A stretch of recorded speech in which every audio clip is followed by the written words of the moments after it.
Hello guys. अभी तक हमने नगर पालिका के अधिनियम में 117 अध्याय और धारा 120 धारा 1 से 20 तक हमने अभी तक याद कर लिए हैं।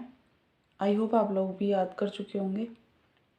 अब हम बात करेंगे धारा 21 से 25 तक की। धारा 21 में सदस्यता की अहर्ता से क्या मतलब है? अहर्ता से मतलब योग्यता से है कि क्या सदस्य नगर पालिका का सदस्य होने के लिए क्या योग्यता होनी चाहिए। तो इसकी योग्यता है, अब धारा 21 है ना, तो इस धारा 21 में 21 न्यूनतम 21 वर्ष योग्यता कही गई है कि भी न्यूनतम आयु जो होगी वो 21 वर्ष होनी चाहिए। न्यूनतम आयु 21 वर्ष होनी चाहिए, ठीक है। और उसी वार्ड का निवासी होना चाहिए, जिस वार्ड में वो रह रहा है उसी वार्ड का निवासी भी होना चाहिए, ठीक है। ये तो बिल्कुल सामान्य सी बात है। एक इसमें और बात कही गई है कि जैसे मान लो कोई भी व्यक्ति है तो वो एसटी, एससी या ओबीसी या फिर महिला वर्ग से, है ना, इनमें से किसी भी वर्ग से वो अगर चुनाव के लिए प्रत्याशित है तो वो इनमें से ही एक होना चाहिए। मतलब कि उसका वो खुद ये होना चाहिए। मान लो अगर कोई महिला सीट के लिए कोई चुनाव में खड़ा हो रहा है तो वो खुद महिला होना ज़रूरी है। वैसे ही एसटी क्षेत्र से अगर एसटी के लिए चुनाव से खड़ा हो रहा है तो वो एसटी होना ज़रूरी है, या फिर वो एससी वाले क्षेत्र से अगर चुनाव में खड़ा हो रहा है तो वो एससी या ओबीसी होना भी ज़रूरी है, ठीक है। ओबीसी के लिए तो ओबीसी। आगे बात समझ में। इसके अलावा धारा 21 के अंदर एक और धारा बताई गई 21 को। आगे बात करते हैं इसकी। जो धारा 21 है, धारा 21 में एक धारा और जोड़ी गई है, धारा 21 को। इसके अंदर इसमें लिखा हुआ है कि निर्वाचन के लिए विशेष योग्यता, निर्वाचन हेतु विशेष योग्यता। ये विशेष योग्यता क्या है? विशेष योग्यता से मतलब है कि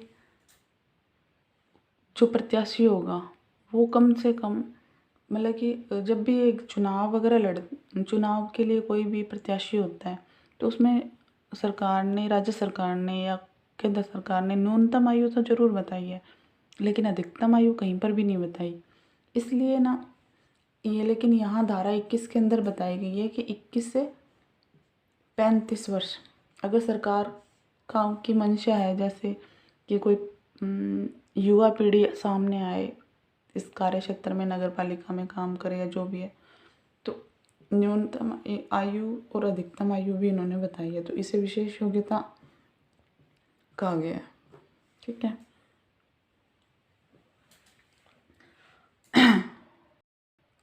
अब देखिए, अगर जैसे कोई एसटी, ओबीसी, एससी या फिर महिला, इनके लिए जो आरक्षित सीटें होंगी ना, ये ध्यान से समझने वाली बात है कि ये जो भी आरक्षित वर्ग हैं इनके लिए जो भी आरक्षित सीटें होंगी, जितने भी होंगी, इनमें से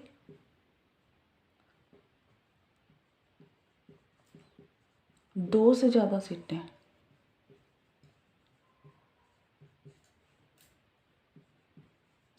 2 से ज़्यादा जो सीटें होंगी वो ये विशेष योग्यता के तहत नहीं भरी जाएगी।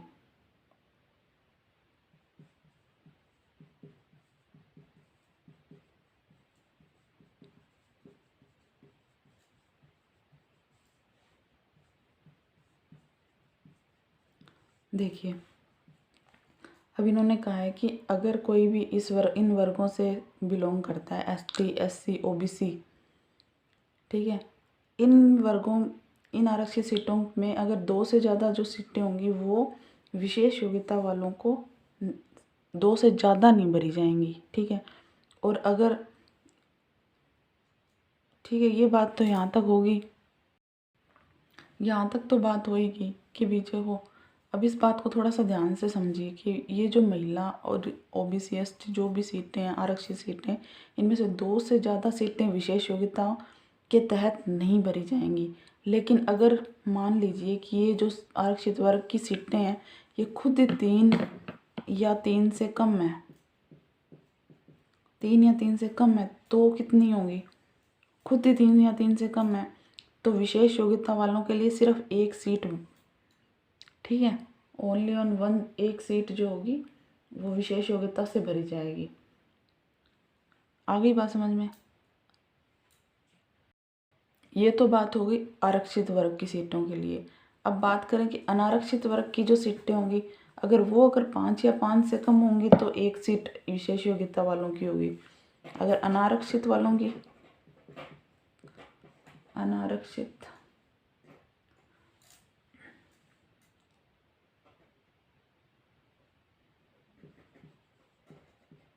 सीटों की संख्या जो है 5 या 5 से कम होगी ना, तो एक सीट जो होगी वो विशेष योग्यता वालों के लिए होगी, ठीक है।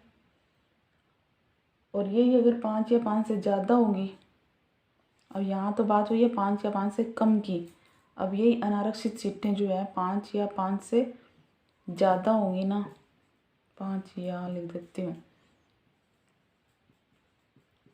ज़्यादा हुई तो क्या होगा? तो भी एक सीट जो होगी प्रत्येक पर से एक सीट विशेष योग्यता के लिए भरी जाएगी।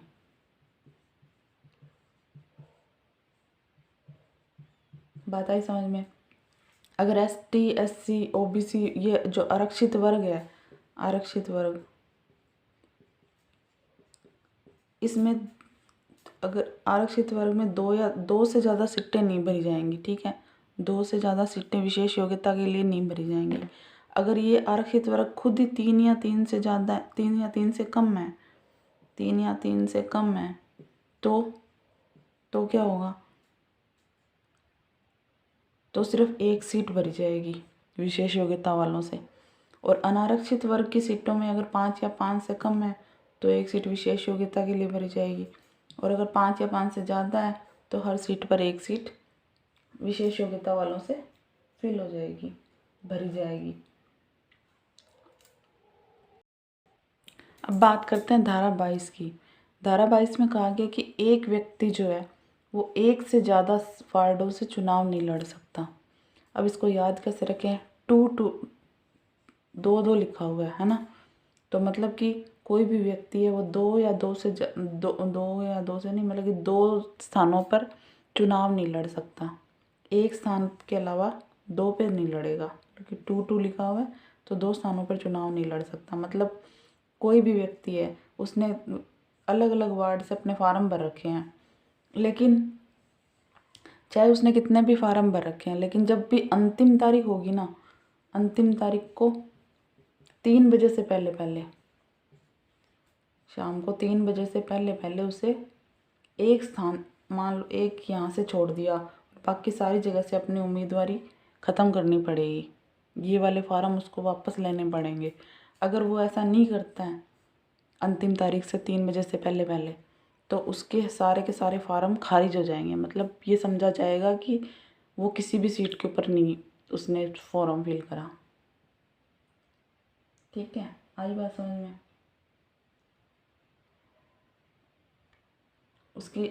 उसकी जो उम्मीदवारी होगी बाकी सारे के सारे स्थानों से ख़त्म समझी जाएगी, बाकी क्या किसी भी स्थान पर उसकी उम्मीदवारी मानी नहीं जाएगी। ये धारा 22 में कहा गया है। बहुत छोटी सी बात है, ज़्यादा बड़ी बात नहीं है। 2 से आप याद रख लेना कि 2 स्थानों के ऊपर कोई भी व्यक्ति उम्मीदवार नहीं खड़ा हो सकता। मतलब कि एक व्यक्ति एक स्थान से ज़्यादा वार्ड में चुनाव नहीं लड़ सकता, फार्म भर सकता है। फार्म उसने मान लो 4 या 5 वार्डों से फार्म भर दिए, लेकिन जब अंतिम तारीख होगी तो उसे उन 5 में से किसी एक जगह को सिलेक्ट करके छोड़कर बाकी स्थानों से अपने उम्मीदवारी के फार्म हटा लेने पड़ेंगे। अगर वो नहीं हटाता तो उसकी किसी भी वार्ड में उसकी उम्मीदवारी नहीं रहेगी, सभी जगह से उम्मीदवारी ख़त्म समझी जाएगी। ये लिखा गया धारा 22 में। धारा 23 में लिखा गया यान, ध्वनि विस्तारक और इन सब पर रोक लगाई जाएगी। कब लगाई जाएगी? निर्वाचन प्रक्रिया जब प्रारंभ होगी ना, उस टाइम से लेकर निर्वाचन प्रक्रिया के प्रारंभ से अंत तक।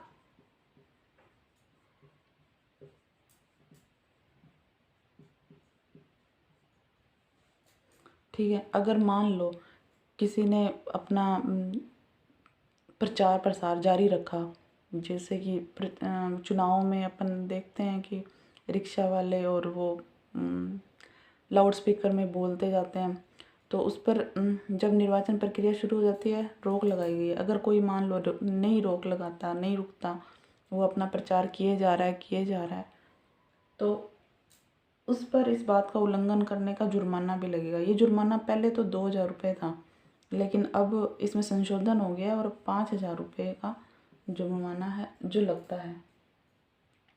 ठीक है, इसके अलावा एक और है कि 6 साल तक उसको चुनाव पर प्रतिबंध लग जाएगा।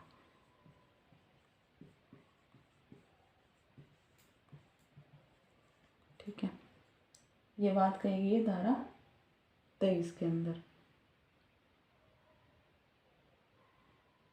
एवं अगर कोई राज्य कोई निर्वाचन आयोग के द्वारा भी मतलब कि किसी प्राधिकारी से परिवाद हो जाता है, उस स्थिति में भी ये जुर्माना और ये कंडीशन दोनों लग जाती हैं। तो धारा 23 में कहा गया है कि ध्वनि विस्तारक यंत्र का उपयोग, उस पर रोक लगाई जाएगी। और उसके अलावा अगर ये रोक कब लगाई जाएगी?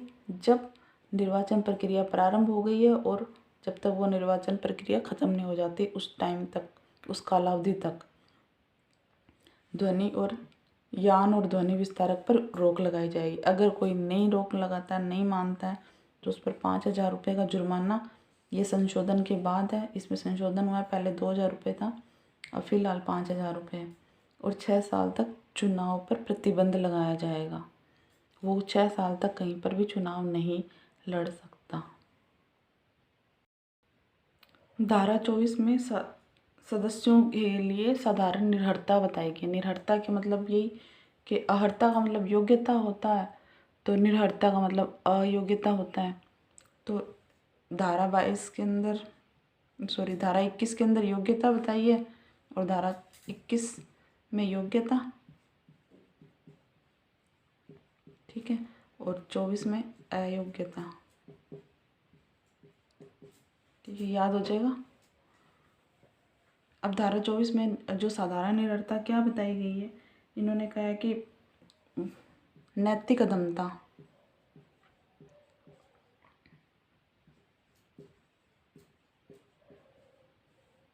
के लिए न्यायालय के द्वारा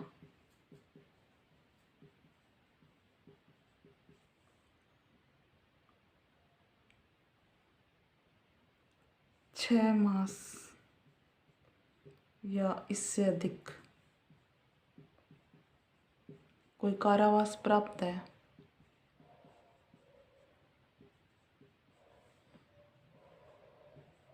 तो ऐसा व्यक्ति निरर्ह होगा, मतलब कि अयोग्य होगा। अगर कोई नैतिक अदमता के लिए न्यायालय ने उसे दोषी ठहरा दिया, उसने 6 महीने से या 6 महीने से ज़्यादा उसे अगर जेल के अंदर रखा है, उसे कोई कारावास की सज़ा हुई है, तो वो निरर्ह होगा। ठीक है। और अगर कोई व्यक्ति है, जैसे उसने कोई ऐसा अपराध कर दिया है जिसके लिए न्यायालय उसको सज़ा देने के लिए विचाराधीन है, तो 5 वर्ष की अगर उसको सज़ा के लिए वो विचाराधीन है, 5 वर्ष या 5 वर्ष से ज़्यादा, तो भी वो व्यक्ति निरर्ह होगा। ठीक है। या फिर एक ना खाद्य अपमिश्रण, मतलब कि अगर कोई मिलावट करता हुआ पाया गया, ये खाद्य अपमिश्रण निवारण अधिनियम है। इस अधिनियम के तहत ना, ये अधिनियम है 1954 का। ये इम्पोर्टेंट है, ठीक है, ये क्वेश्चन में पूछा जा सकता है। खाद्य अपमिश्रण निवारण अधिनियम 1954, ये जो अधिनियम है ना, इसके तहत अगर कोई दोषी पाया जाता है तो वो व्यक्ति भी अयोग्य होगा, निर्वाचन में, चुनावों में नहीं खड़ा हो सकता। तो अभी तक सदस्य, इनकी जो साधारण निर्भरता क्या होगी कि भी कोई अनैतिक अपराध के लिए न्यायालय के द्वारा 6 महीने या 6 महीने से ज़्यादा कारावास प्राप्त हो, या तो उसको कारावास 6 या 6 महीने से ज़्यादा टाइम का हो चुका है, या फिर उसको 5 साल या 5 साल से ज़्यादा सज़ा के लिए वो विचाराधीन चल रहा है कि उसने कुछ ऐसा अपराध किया है, तब भी वो निर्हर्य होगा। या फिर खाद्य अपमिश्रण निवारण अधिनियम 1954 के तहत अगर उसने कोई मिलावट करते हुए वो पाया गया, पकड़ा गया है, तब भी निर्हर्य होगा, मतलब कि अयोग्य होगा। इसके अलावा एक बात और कही है कि अगर कोई व्यक्ति है जिसके दो या दो से अधिक ज़्यादा संतानें हैं, जैसे 3-4 संतानें हैं, तो भी वो व्यक्ति निर्हर्य होगा। लेकिन ये नियम कब से लागू होगा, इसके लिए एक डेट डिसाइड की गई है, 27 नवंबर 1995, ठीक है। ये डेट, इस डेट के बाद से अगर कोई व्यक्ति ऐसा है जिसने 3 संतानें या 4 संतान, 5 संतान ऐसी करता है, तो वो इन चुनावों में निर्हर्य होगा। इसके अलावा एक बात और की गई है, भारतीय दंड संहिता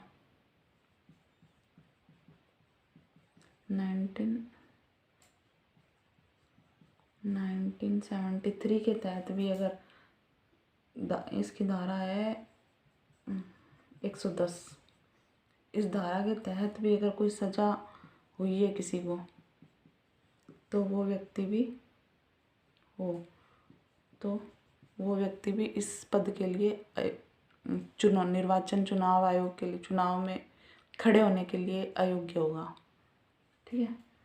अब इसमें कितनी बातें की गई थी धारा 24 के अंदर। एक तो इन्होंने ये कहा है कि भी कोई भी व्यक्ति है जो नैतिक अपराध में जिसको 6 महीने से न्यायालय के द्वारा सजा होगी है, तो वो निर्हर्य होगा। इसके अलावा कोई 5 साल या 5 से अधिक वर्ष के लिए सजा के लिए विचाराधीन चल रहा है, तो वो भी अयोग्य होगा। इसके अलावा अगर कोई 2 या 2 से ज़्यादा संतानें करता है 27 नवंबर 1995 के बाद, तो वो भी अयोग्य होगा। इसके अलावा 1973 की धारा 110 भारतीय दंड संहिता में अगर वो सज़ा प्राप्त है, तो वो व्यक्ति भी अयोग्य होगा, ठीक है। इसके बाद में बात करते हैं धारा 25 के बारे में। धारा 25 में लिखा गया मतदान का क्या अधिकार, मतदान के अधिकार की बात की गई है कि मतदान का अधिकार किससे है। अब धारा 25 में क्या कहा गया है, इसमें बताया गया है कि जो निर्वाचक नामावली होगी, अगर किसी भी वार्ड की निर्वाचक नामावली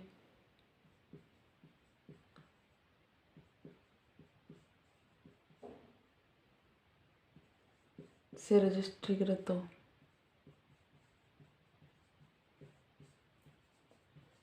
ठीक है।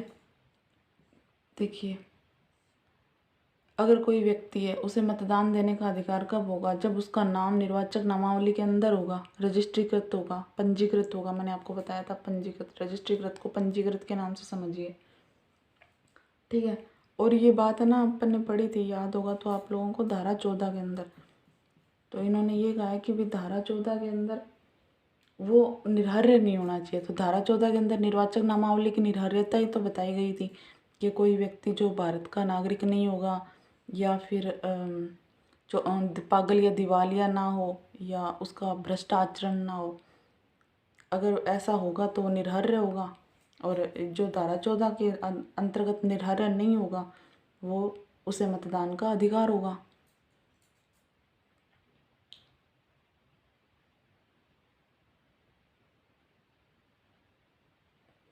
अगर धारा 14 में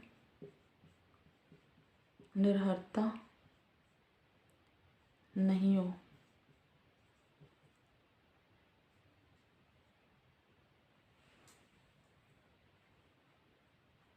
तो उसको मतदान का अधिकार हो जाएगा। और है ना, कोई भी व्यक्ति एक से ज़्यादा वार्ड में मत नहीं दे सकता, वरना उसके मत शून्य माने जाएंगे। ठीक है। अब धारा 25 के अंदर ये बात होगी कि निर्वाचक नामावली से अगर कोई रजिस्ट्रीकृत है तो उसे मतदान का अधिकार होगा, कि अगर उसका नाम पंजीकृत है तो उसे ना वो मतदान दे सकता है। लेकिन अगर धारा 14 के अंतर्गत वो निर्हर्य जो नहीं होगा, अगर उन निर्हर्यताओं का पालन करता नहीं होगा तो वो धारा 25 में मतदान दे सकता है। मतलब कि धारा 14 के अंदर निर्वाचन नामावली की निर्धारिताएं बताई गई हैं ना, कि भाई कोई भी व्यक्ति जो भारत का नागरिक ना हो, ठीक है, पागल या दिवालिया ना हो, या फिर उसको कोई कथित दोषारोपण ना हो, मतलब कि उसका कदाचार व्यवहार उसका जो है गलत ना हो, और एक से ज़्यादा वार्ड में वो मत नहीं कर सकता। अगर उसने एक से ज़्यादा वार्डों में मत देने की कोशिश करी है तो उसके वोट जो होगी 0 माने जाएंगे। और इसके अलावा निर्वाचक नामावली में एक से ज़्यादा बार उसका नाम भी नहीं होना चाहिए। कई बार क्या होता है, गलती से अगर निर्वाचक नामावली में 2 जगह नाम आ गया तो वो 2 बार वोट नहीं दे सकेगा। इसके अलावा अगर पुलिस अभिरक्षा में है या दंड का उसे कोई आदेश मिला हुआ है, अगर वो मतलब जेल के अंदर है, कारावास के अंदर, तब भी वो मतदान का अधिकार नहीं रखता। ठीक है। तो अब हमने बात की थी धारा 21 के अंदर योग्यता की, कि उसको किस तरह की योग्यताएं होगी। 21 वर्ष न्यूनतम योग्यता की बात की गई है। आरक्षित वर्ग का वो सदस्य होना चाहिए, और इसके अलावा उसी वार्ड का निवासी होना चाहिए जिस वार्ड में वो के लिए वो वोट में खड़ा हो रहा है। और 21 क के अंदर बताया गया है कि जो विशेष योग्यता वो 21 से 35 वर्ष होनी चाहिए। ठीक है। अब धारा 22 के अंदर बताया गया था कि वो एक से ज़्यादा वार्डों से चुनाव नहीं लड़ सकता। दो जगह से वो चुनाव नहीं लड़ सकता, ये समझिए। दो लिखा है, दो जगह से चुनाव नहीं लड़ सकता, वरना उसकी उम्मीदवारी ख़त्म हो जाएगी। और अगर वो उसने काफ़ी जगहों से अपने उम्मीदवारी के फार्म भर रखे हैं तो अंतिम तारीख को 3 बजे से पहले और फिर 3 बजे वाला टाइम याद रखना, 3 बजे से पहले उसे एक स्थान को छोड़कर एक स्थान छोड़ दिया और बाकी स्थान से अपने फार्म वापस लेने होंगे। अगर वो नहीं लेता है तो उसकी हर जगह से उम्मीदवारी ख़त्म कर दी जाती है, ख़त्म समझी जाती है। और बात करें कि धारा 23 के अंदर क्या कहा गया है। धारा 23 के अंदर जैसे कोई ध्वनि यान या कोई इन सब का उपयोग करता है अगर निर्वाचन प्रक्रिया के प्रारंभ होने से अंत तक, तो भी वो दोषी पाया जाएगा। तो उस पर जुर्माना कितने रुपए का लगेगा? 5,000 रुपये का, और 6 साल का उसको चुनाव में लड़ने पर प्रतिबंध लगा दिया जाएगा। इसके अलावा धारा 24 के अंदर कहा गया है कि सदस्यता के लिए क्या निर्भरता होगी, कि अगर कोई नैतिक अपराध के लिए, जैसे किसी ने नैतिक अपराध किया तो उसे 6 महीने की सज़ा हो चुकी है, 6 माह की, तो वो इसमें मतदान देने के लिए योग्य नहीं होगा। या फिर अगर उसके ऊपर 5 साल तक का भी विचाराधीन चल रही है कि सज़ा इसको होनी चाहिए, तब भी वो निरर्य होगा। इसके अलावा उसने खाद्य अधिनियम 1954 के अंतर्गत कोई मिलावट के मामले में अगर पकड़ा गया है तब भी वो जो होगा उसके निरर्य ही होगा। इसके अलावा अगर 2 से ज़्यादा संतानें हैं उसको, तो 27 नवंबर, याद रखना, 27 नवंबर 1995 से के बाद से अगर उसको 2 से ज़्यादा संतान है तब भी वो निरर्य ही समझा जाएगा। या फिर भारतीय दंड संहिता 1973 के धारा 110 के तहत जो है अगर उसने को दंड के में दोषी पाया गया तब भी वो निरर्य ही समझा जाएगा। बात करें कि धारा 25 की, धारा 25 में ज़्यादा कुछ नहीं कहा गया, मतदान के अधिकार की बात की गई जो हमने यहाँ पर पढ़ ली थी। Thank you. आई होप आप लोगों को समझ में भी आ रहा है और याद भी हो रहा है।